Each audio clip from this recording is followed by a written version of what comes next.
గోదావరి నదిలో బచావత్ ట్రిబ్యునల్ ప్రకారం 968 టీఎంసీలు తెలంగాణకు, 518 టీఎంసీలు ఆంధ్రప్రదేశ్కు పంపిణీ జరిగింది. ఇది ఉమ్మడి ఆంధ్రప్రదేశ్ అసెంబ్లీలోనే పెట్టిండ్రు.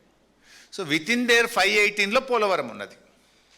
పోలవరంకి అగెనెస్ట్గా పట్టిసీమ కట్టుకున్నారు. పోలవరం పూర్తయ్యేదాకా పట్టిసీమ వాడతాం, పోలవరం పూర్తి కాగానే పట్టిసీమ బంద్ చేస్తాము అని ఆంధ్రప్రదేశ్ చెప్పింది. రేవంత్ రెడ్డి కూడా అదే చెప్పిండు. నన్ను పట్టుకొని నిన్న అడ్డమైన భాషలో అడ్డమైన బూతులో మాట్లాడిండు. సో ఇక్కడ జరిగింది ఏంది?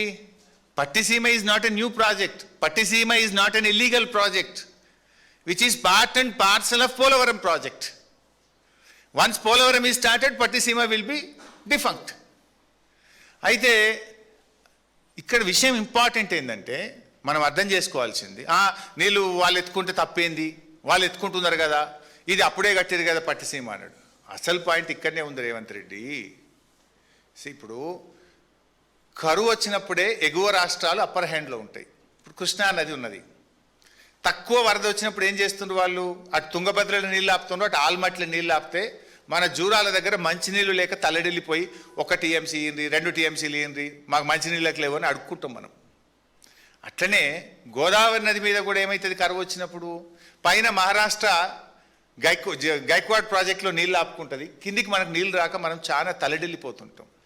ఇప్పుడు పైన తెలంగాణ ఉన్నది, ఇప్పుడు నీళ్ళు తక్కువ వస్తున్నాయి. జనరల్గా గోదావరి ఈ టైంలో 10 లక్షల క్యూసెక్ల ఫ్లడ్ ఉండాలి. ఇప్పుడు ఎంత ఉన్నది? ఇవాళ 50,000 60,000.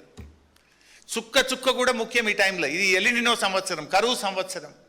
ఇప్పుడు 50,000-60,000 వస్తే నువ్వేం చేయాలి? పైన ఉన్నోళ్ళు రప్ప రప్ప ఎత్తాలి కదా. నువ్వు ఈడ పైన కన్నెపల్లిలు ఎత్తాలి, ఆడ దేవాదుల గుంజాలి, ఆడ సీతారామాల గుంజితే 3 జాలు గుంజితే కిందికి సుక్క పోదు పట్టిసీమకు. నువ్వు ఫస్ట్ నీ ప్రయోజనాలు నీకు ముఖ్యం, not at the cost of Telangana కదా.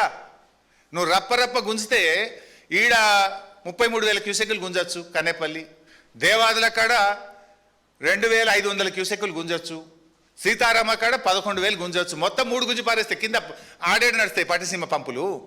నువ్వు గుంజతలేవు కనుకనే నీ గురువు గారికి గురుదక్షిణ చెల్లిస్తున్నావు కనుక నీళ్ళు కిందికి జారినాయి, వాడు పట్టిసీమ నడుపుకుంటుండు అని నేను అన్నా. Yes, I stand by that. నువ్వు నిజంగా కన్నెపల్లి నడిపుంటే, దేవాదుల పూర్తి స్థాయిలో నడిపుంటే, నువ్వు సీతారామ పూర్తి స్థాయిలో ఎత్తి ఉంటే కిందికి పట్టిసీమ మోటార్లు ఏడికెళ్ళి నడుస్తాయి. వీటిని వండబెట్టి నువ్వు కింద బారిస్తున్నావు. ఇవాళ ఈ నిమిషానికి నువ్వు డ్రామాలు ఆడుతున్నావు, ఎన్డీఎస్ఏ అని ఏదో కథలు పడుతున్నావు.